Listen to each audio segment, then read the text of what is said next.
Manifestations of a Mandelbrot.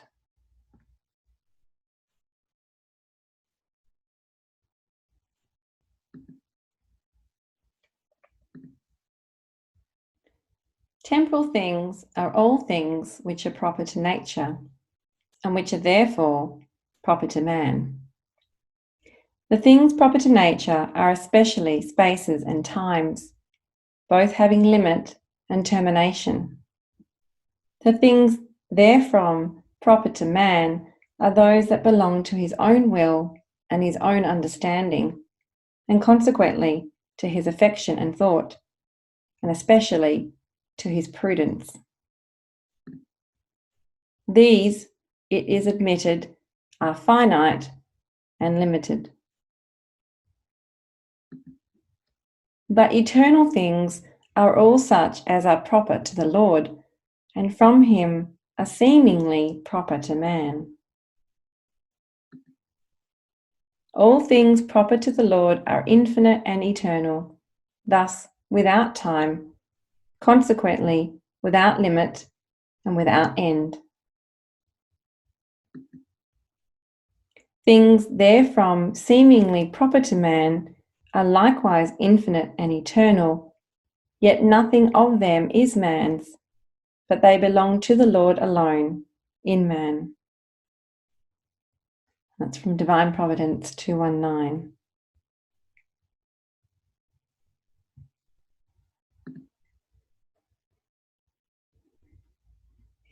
It is difficult for us as finite beings to comprehend the concepts of infinite and eternal because they speak of things that we will never really know. But we have examples in our physical world that can offer a sense of grounding for them. They aren't exactly infinite and eternal, but they offer a finite image and likeness of them that conveys the idea that they are unlimited and never-ending.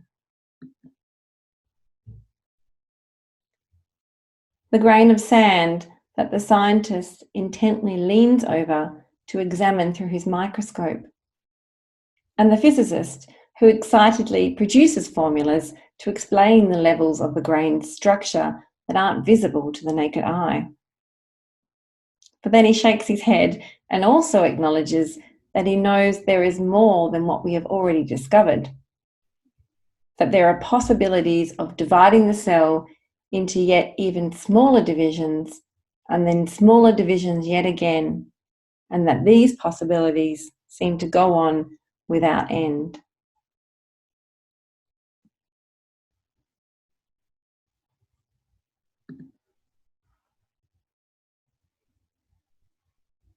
The man looking up into the night sky, he is offered a sense of an ever-expanding universe that is beyond the beyond, and it appears as though it doesn't ever stop expanding.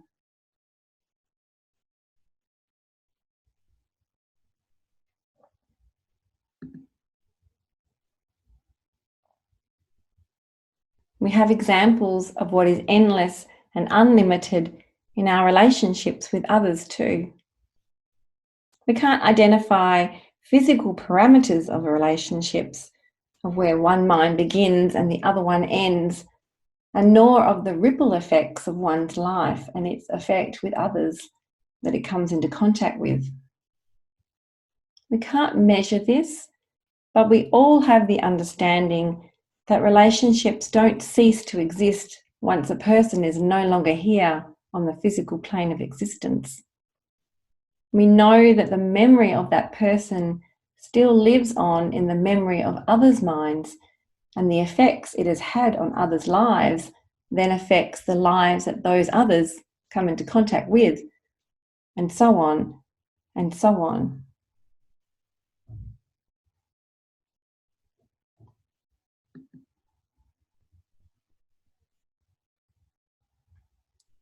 Then there is the Mandelbrot set.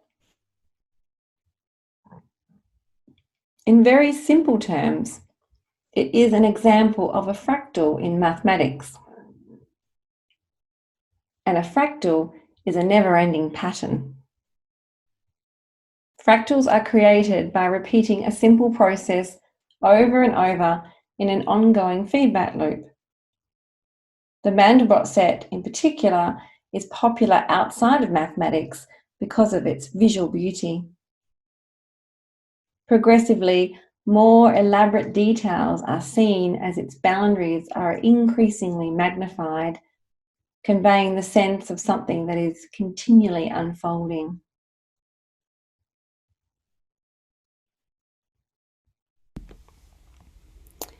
So I'm going to move into a segment from a video which can be found on YouTube, and it's titled The Mandelbrot Set, the only video you need to see. If you think you'd like to go back and watch the whole 20 minutes of the video, then I'll include the link in the descriptions below. It's not easy to describe the Mandelbrot set visually. It looks like a man, it looks like a cat, it looks like a cactus, it looks like a cockroach. It's got little bits and pieces that remind us of almost anything that you can see out in the real world, particularly living things. So it has a character that reminds us of a lot of things, and yet it itself is unique and new. The Mandelbrot set is real, an absolute thing, no question whatsoever. Any mathematician or any computer scientist or student in a school can study it and find the same, describe the same thing. It's a common experience. And so such things that can be magnified forever and have infinite precision do exist, but they're not touchable. It's a geometrical shape, an icon, if you wish, which somehow embodies as an example a very important aspect of how the world works. Somebody recently actually called this set the thumbprint of God. With this mysterious image, Mandelbrot was issuing a bold challenge to long-standing ideas about the limits of mathematics. The blinders came off, and people could see forms that were always there, but formerly were invisible. The Mandelbrot set was a great example of what you could do in fractal geometry, just as the archetypical example of classical geometry is the circle.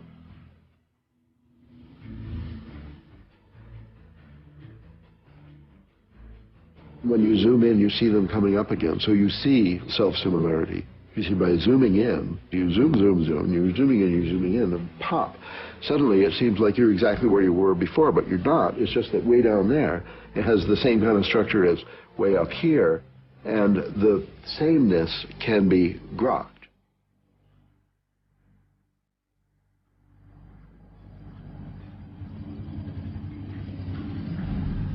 Now we'll begin our serious exploration of the Mandelbrot set. A voyage which, in fact, could last forever and ever, much longer than the lifetime of the universe. I have here the full set, about 6 inches across. Now, if I blow this up, I'll increase the magnification now 13 times, and you see more and more detail is appearing. And the interesting thing is you see mini Mandelbrots, replicas, almost identical, yet perhaps subtly different, of the original set. And I can go on doing this. Here's a magnification of more than 3,000 times. So the original picture, about 6 inches across, is now half a mile across. And no matter how much we magnified it, a million times, a billion times, until the original set was bigger than the entire universe, we would still see new patterns, new images emerging, because the frontier, the M set, is infinitely complex.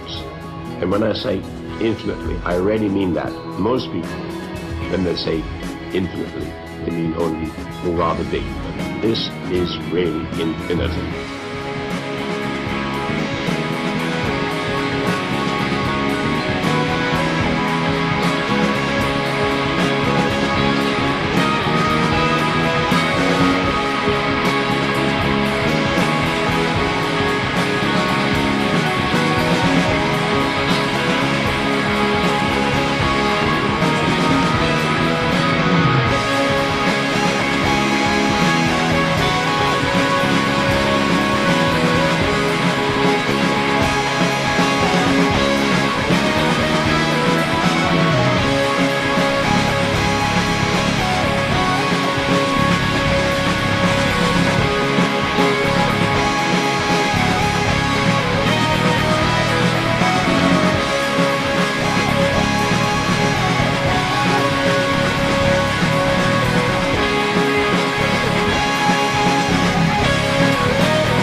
so remarkable, in fact astounding, about the Mandelbrot set is that although it's infinitely complex, it's based on incredibly simple principles, unlike almost everything in modern mathematics. In fact, anybody who can add and multiply can understand the principles on which it's based. You don't even have to subtract or divide, still less use logarithms or trigonometrical functions to comprehend how the Mandelbrot set is created. In fact, in principle, it could have been discovered any time in human history and not merely in 1980. But the problem is this: although it's only based on adding and multiplying, you have to carry out those operations millions, billions of times to create a complete set. And that's why it was not discovered until the era of modern computers.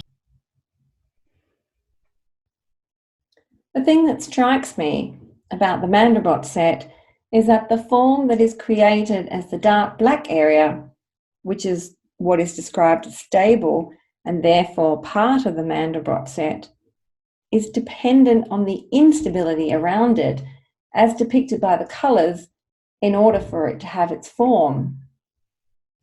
Mathematicians say that it demonstrates the concept of chaos in that points very close to each other can have dramatically different behaviour, and around the edges of the set, it's basically impossible to predict whether a point is going to go one way or the other. So the stability is dependent on the instability and vice versa. It's a simultaneous state of coexistence where each is needed for the other in order for it to exist. And there are also places where it's difficult to see whether one belongs in the area that is stable or unstable. It connects for me with the idea of the forming of the image and likeness of the divine in our mind. This image and likeness is dependent on the identification of what is not divine in order for its form to be seen and continually being made visible to us in increasing detail and depth. But the identification of what is and isn't divine isn't always easy to see, and there are therefore spiritual states that feel uncertain and unclear.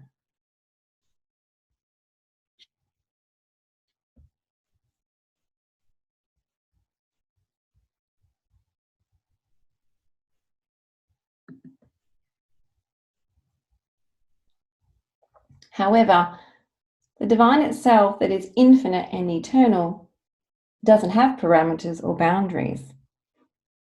The divine itself is life, and nothing much else can be known about it.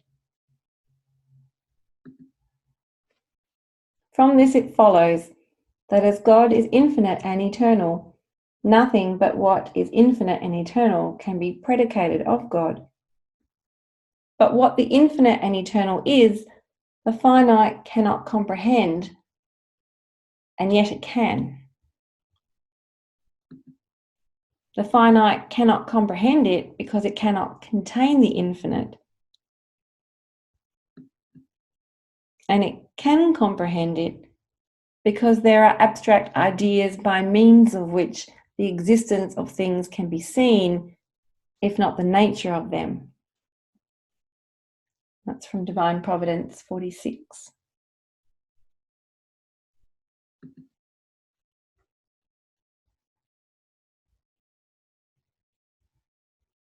We are finite and are consequently unable to truly know the infinite and eternal that is without boundaries.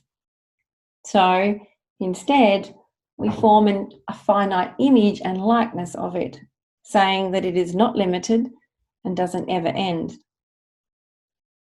And although it's subtle, there is a distinction here.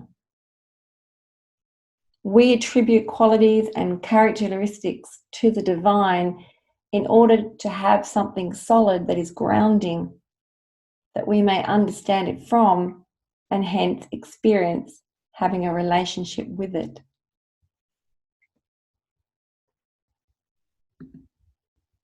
The infinite and eternal in itself is the divine itself, or the Lord in himself,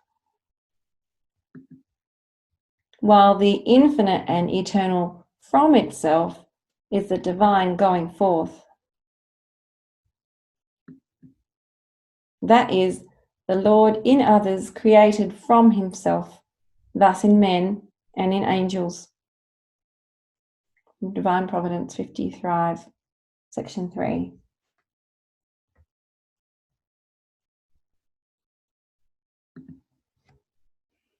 And here enters the Word.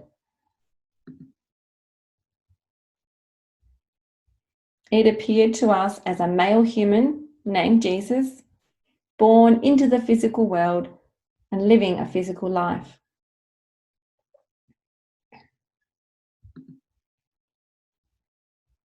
And then after, in a written form, in a book, where the waiting for this life and then the coming of it was laid out as a story for us. We named this book Sacred Scripture.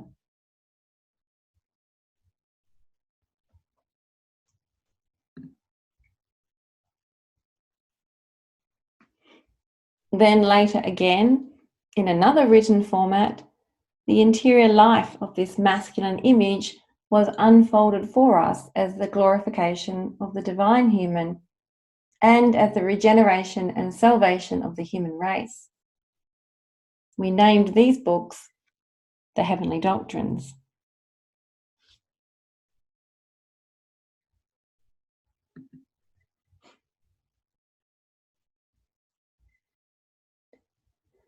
So here we have examples of the process of coming into a knowing of the nature of the divine, of what is at first not considered divine, but then unfolding to be seen as divine. Jesus becoming glorified as the divine human, and the Word unfolding into our life as we engage with its text and becoming known as the divine human also. And thus we have a distinction. We have what is the divine itself, which we can never know or understand in its fullness. And then we have the divine human of the Word as it is received in our minds. And it's the latter that has parameters and qualities and characteristics so that we can understand it and have a relationship with it.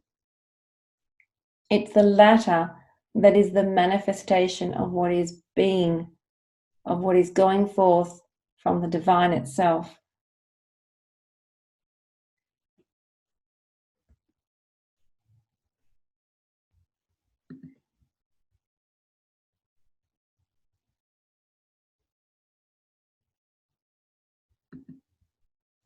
The divine of the Lord above the heavens could not be represented because it is infinite, but only the divine of the Lord in the heavens, for this is accommodated to the reception of the angels there, who are finite. In their perception, this divine is the Lord's divine human, which alone is holy and which was represented. And that's AC 9956, Arcana Celestia.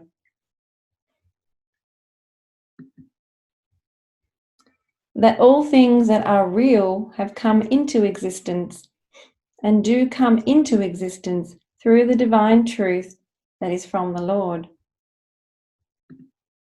and thus through the Word, is a secret that has not yet been disclosed. That's from Arcana Celestia 5272, Section 2.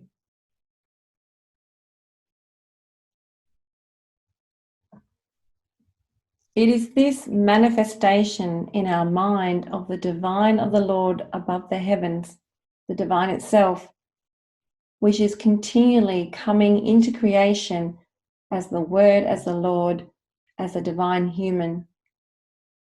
It is this that is continually being created anew, and we are asked over and over to see and leave what we have been born from that is no longer able to nourish and grow us.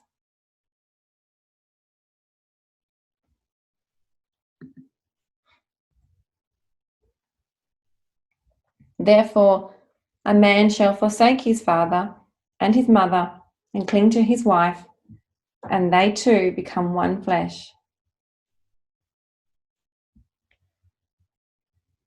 And that's from Genesis chapter 2, verse 24.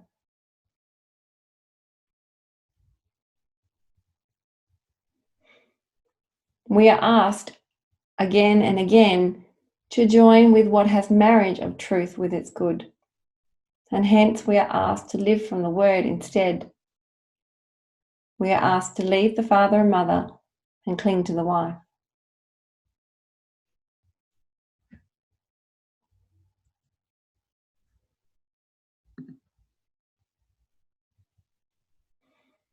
And what is the father and mother? What do we start out with? Where do we need to move from?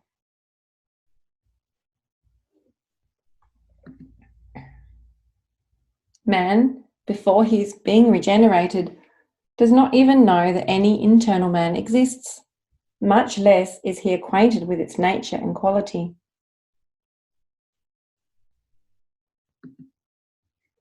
He supposes the internal and the external man to be not distinct from each other. For, being immersed in bodily and worldly things, he has also immersed in them the things that belong to his internal man, and has made of things that are distinct a confused and obscure unit.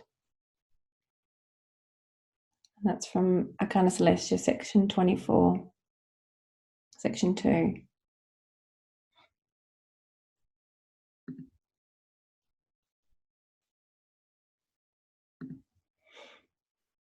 The natural man is that into which everyone is first introduced during his growth to adult age, this introduction being affected by knowledges and cognitions and by the rational things of the understanding. But the spiritual man is that into which he is introduced by the love of performing uses, a love which is also called charity.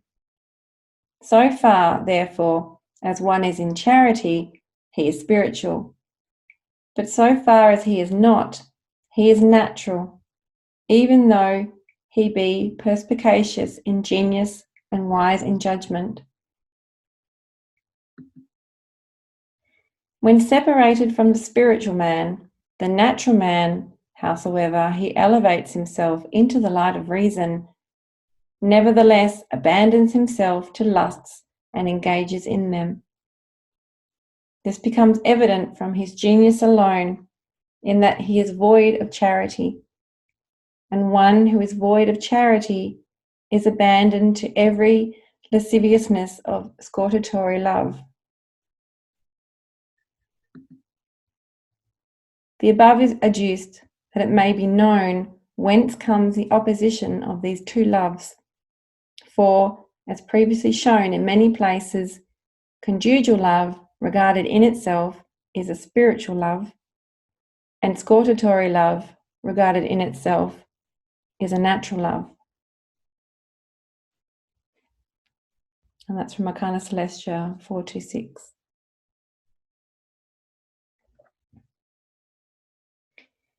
So being consciously in the work of leaving the father and mother and seeking out the wife, i.e., leaving what we have been born into originally and seeking conjugal love, is what we call spiritual work and experiencing spiritual processes.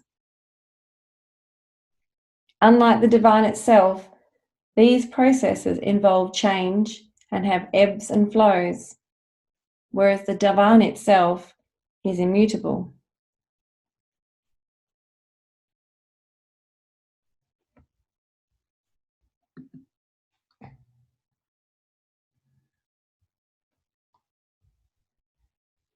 This is another image of the Mandelbrot.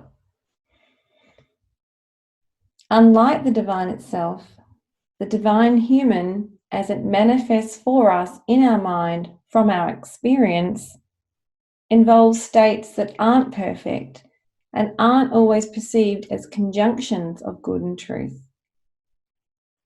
But like the Mandelbrot Set, we can't form an image of what is the divine human without what is its opposite. We have to experience what is unstable in order to also experience what is stable. And so in the heavenly doctrines, we are given example after example and description after description of what these processes involve. We're given them in sacred scripture too, but it isn't always easy to see past the language of historical correspondences. And so we've been offered more detailed descriptions of these through the revelations and the heavenly doctrines. But even the latter are unable to be really recognized and known unless we have experiences of them in our own lives.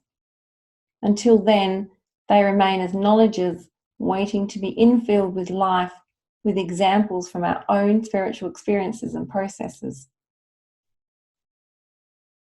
We read about concepts like providence and permissions and laws of the divine and vastations and profanations and molestations and temptations and states of delight and states of insanity and states of marriage and states of divorce and separation and then states of remarriage and of children being birthed.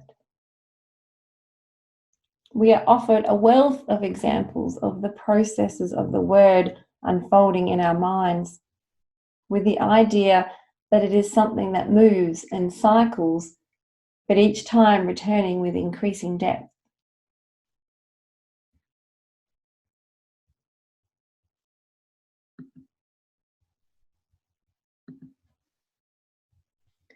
That there are alternations with the regenerate man. Now no charity, and now some charity, is clearly evident for the reason that in everyone, even when regenerated, there is nothing but evil, and everything good is the Lord's alone. And since there is nothing but evil in him, he cannot but undergo alternations, and now be, as it were, in summer, that is in charity, and now in winter, that is in no charity.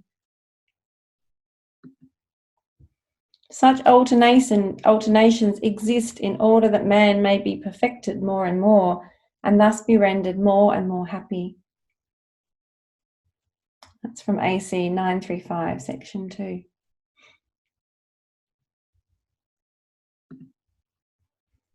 We are reminded also, many times over, that these descriptions of spiritual states and processes aren't the divine itself, but are instead the manifestations that we are given to see from our own spiritual states, within our own finite experiences of what is divine.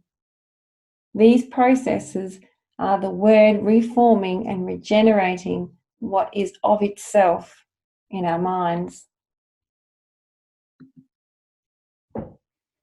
Whatever a man has once acquired remains, but it seems to be separated when it is quiescent, for thus it appears to be none. Neither does it become quiescent so as to appear as none, except from the Lord. And when it does thus become quiescent, then for the first time do goods flow in from the Lord and affect the external man. Such is the state of the angels, nor do they know otherwise than that evil has been separated from them. Whereas there is only a withholding from the evil, thus a quiescence, so that it appears as none. Consequently, this is an appearance, as also the angels know when they reflect. And that's from AC 1581.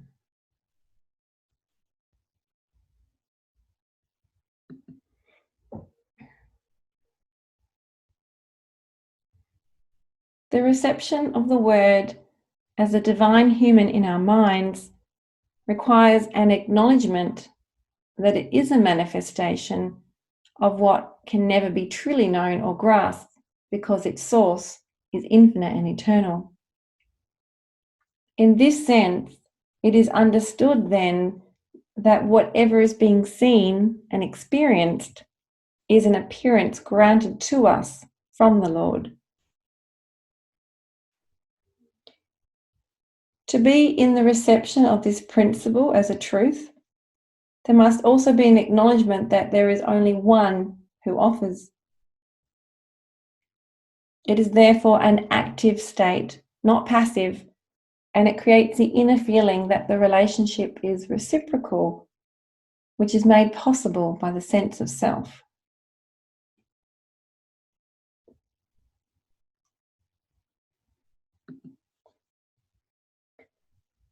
The sense of self is what the divine has gifted us with, so that we may have an experience of these processes of the divine human as the Word as it meets our mind.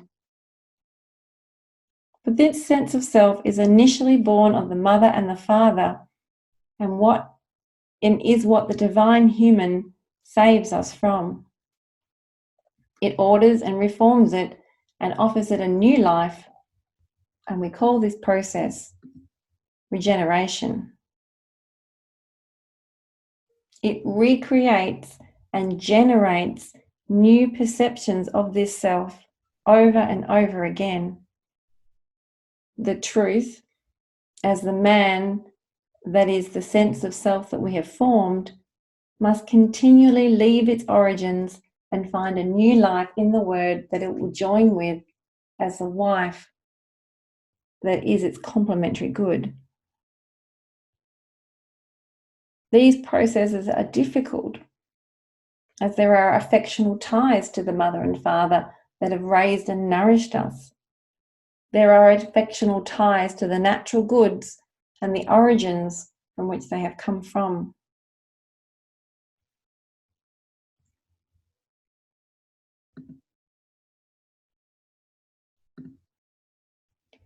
Everyone knows what natural good is, namely, that it is the good into which man is born. But what the natural good of truth is known to few, if any.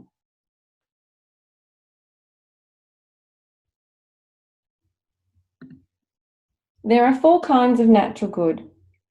That is, of the good that is born with man, namely, natural good from the love of good, natural good from the love of truth, and also natural good from the love of evil, and natural good from the love of falsity.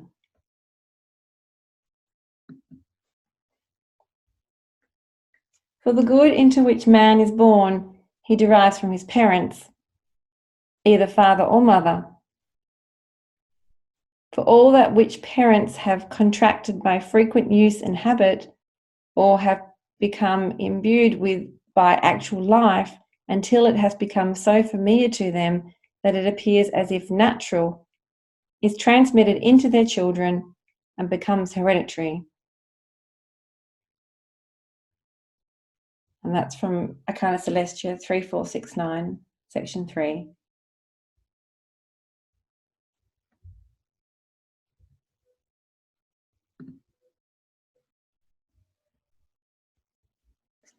These cyclic processes therefore take us through states of desolation, of winter. We see that we have not only owned what is and isn't of the Lord, but then there are states of self-admonishment that follow because we have done so, even though we know the truth and recognize it. It's a state in which we own the profanation, and there is a deep feeling of loss and death because of this, because we have done what we said we shouldn't and wouldn't. These states molest us, draw us into even deeper feelings of temptations and despair, and then an even deeper acknowledgement that we need to shun these evils and desist from them.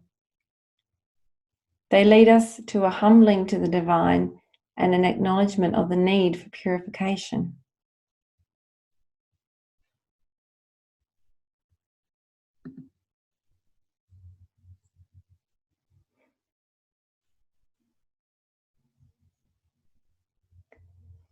We can see these states of identification and death, and then the intense feeling of the need to purify reflected in the extreme rites and requirements of sacrifices in the temple. From Numbers 19, verse 11 to 13. He that toucheth the dead body of any man shall be unclean 7 days.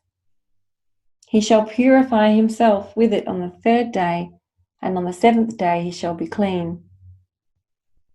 But if he purify not himself the 3rd day, then the 7th day he shall not be clean.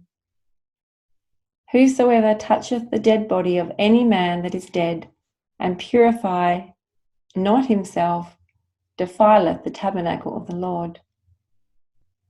And that soul shall be cut off from Israel, because the water of separation was not sprinkled upon him. He shall be unclean. His uncleanness is yet upon him.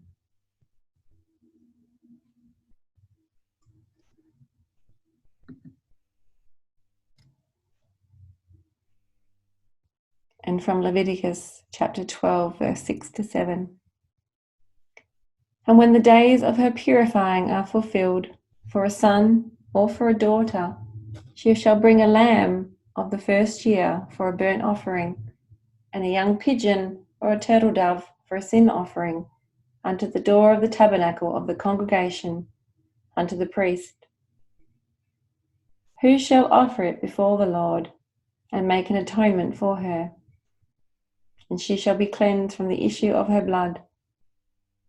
This is the law for her that hath borne a male or female.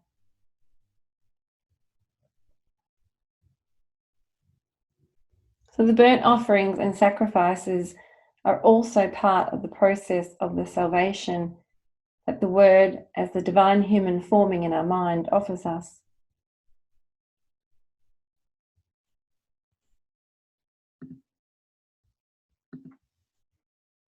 By the sacrifices and burnt offerings were specifically signified purifications from evils and falsities, and the implantation then of good and truth, and the conjunction of both, thus regeneration. The man who is in these is in genuine worship, for purification from evils and falsities consists in desisting from them, and in shunning and turning away from them. And the implantation of good and of truth consists in thinking and willing what is good and what is true, and in speaking and doing them. And the conjunction of both consists in living from them.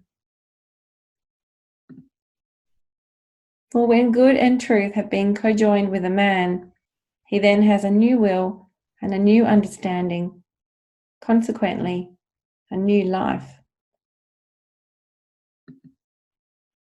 When a man is of this character, there is divine worship in every work he does, for he then looks to the divine in everything. He venerates it and he loves it. Consequently, he worships it. And from AC 10143, section 3.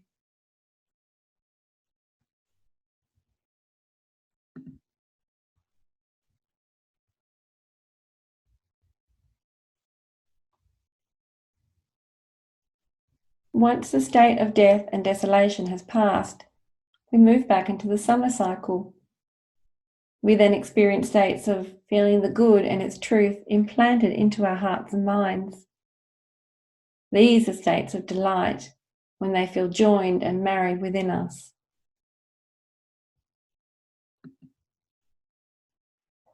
To do according to the precepts of the Lord is to truly worship him. Nay, it is to truly love and truly faith, as also can be seen by everyone who considers the matter. For nothing is more pleasing to one who loves anyone and who believes anyone than to will and do what the other wills and thinks. For it is his sole desire to know his will and thought, thus his good pleasure. It's also from AC 10143, section 5.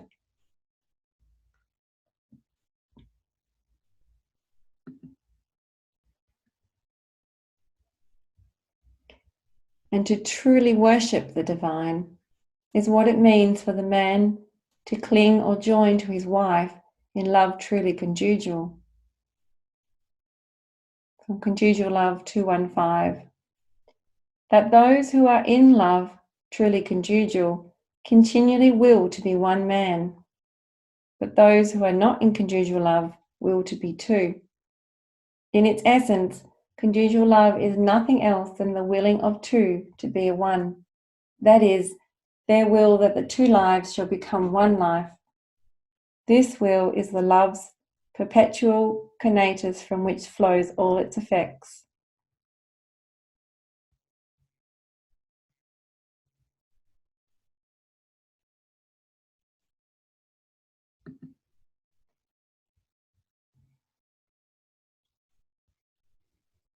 And here are those two quotes next to each other. You might like to pause and just read through them again.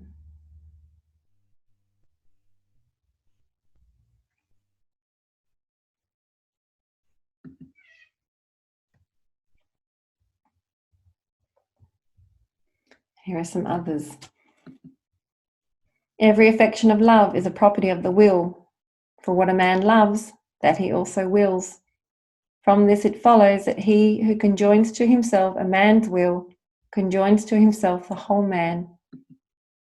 Hence it is that it is implanted in a wife's love to unite her husband's will with her own, for in this way the wife becomes the husband's and the husband's the wife, thus the two become one man.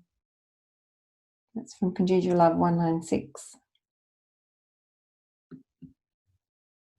The wife cojoins the man to herself as good cojoins truth to itself, and that the man reciprocally cojoins himself to his wife according to the reception of her love into himself, as truth reciprocally cojoins itself to good according to the reception of good into itself. That's Conjugal Love 198.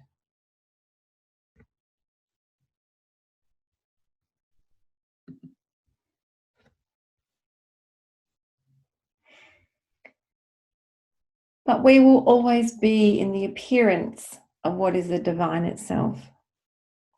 We will always be in the manifestation of what is being, as the divine human, as the word, comes into creation in our perception. The unfolding of these processes will have mountains and valleys and ebbs and flows. They will be ever changing and ever increasing in depth and knowing as the word forms in our mind, as the source from which we have real being and breath. We can never ever truly come into understanding and perceiving the divine itself, but we can come into the experience of true worship that is love truly conjugal in its summer states, and then alternating ones of winter as a contrast. And although we may wish that winter might never ever come again, we must remember that winter is part of what allows summer, autumn, and spring to also exist. This is from Arcana Celestia 935.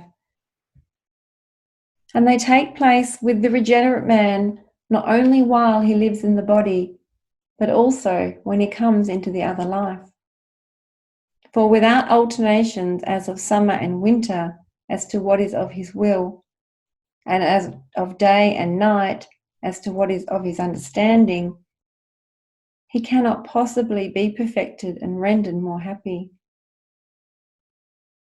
But in the other life, these alternations are like those of summer and winter in the temperate zones, and those of day and night in springtime.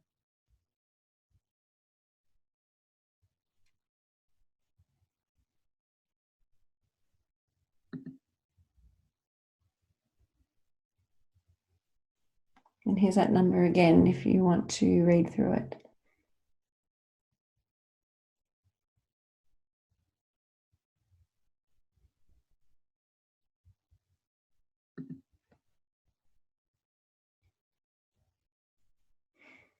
Regeneration is a continual coming of what is human, and creation is a perpetual awakening of our perception to it.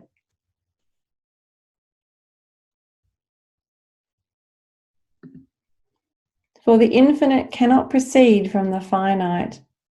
To say that it can is a contradiction. And yet the infinite can proceed from the finite, although not from the finite, but from the infinite through the finite. Neither, on the other hand, can the finite proceed from the infinite. To say that it can is also a contradiction. Yet the finite can be produced by the infinite, but this is creating, not proceeding. It's Divine Providence 219.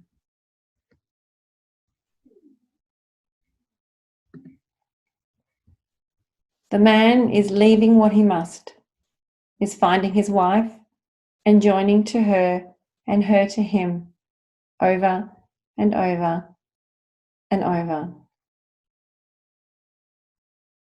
From Revelation chapter 22, verse 17 to 20. And the Spirit and the bride are saying, "Come." And let him who is hearing say, "Come." And let him who is thirsting come. Let him who will take the water of life gratuitously.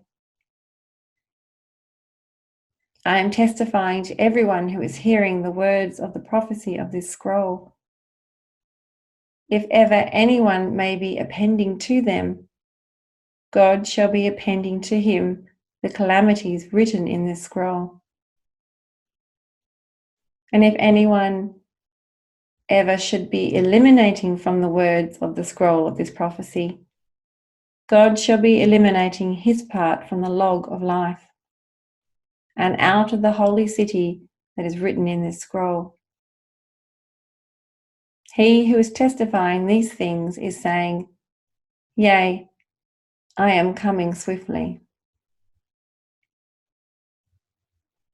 Amen.